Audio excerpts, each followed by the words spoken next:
Hey, good morning, everybody. It is a beautiful day in Arizona. We are finishing Paul's letter to the Colossians today. We're in chapter 4, and we're going to begin at verse 2.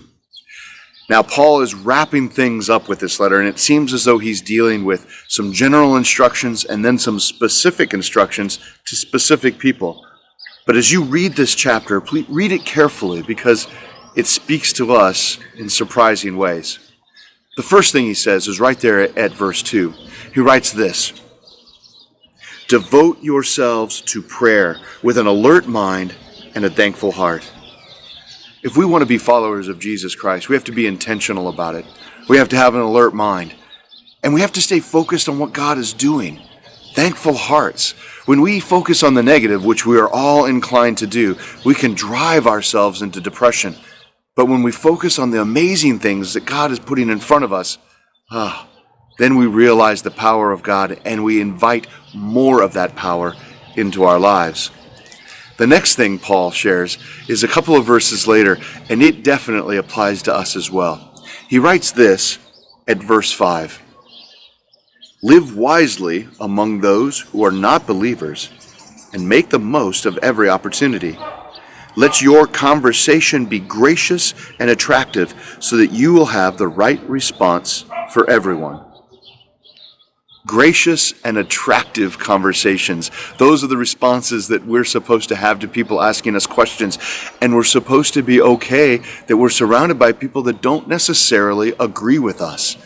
Non-believers. It's all right. We live our lives out loud. And as we do, those lives attract others. We are the Bible that our neighbor gets to read. And this is Paul saying exactly that. Live a happy and healthy life, and people are going to want to know. And then we can share the good news of Jesus Christ with them. Paul has one more thing, a specific instruction that happens at verse 17 that I think you should let your eyes draw attention to when you get there. He writes this: "And say to Archippus, be sure to carry out the ministry the Lord gave you." It seems like a random note. Paul is riding along saying, hey, do this. Hey, do me a favor and pass the letter on to these folks. Oh, and by the way, say to Archippus, do the job that you know you're supposed to be doing. Wouldn't it be funny if it was our name in that spot? Jesus reaching out to remind us, hey, do what I've called you to do. Paul, the apostle of Christ, reaching out and saying, hey, I know what Jesus told you to do. Go do it. Just a little bit of encouragement. I think each of us knows where God has called us to action. And so let that be the call for us today. Go and do the ministry that God has called you to do. Have a great day, everybody.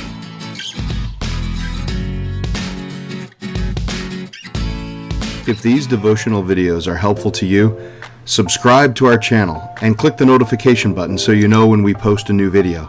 And of course, please share them with others.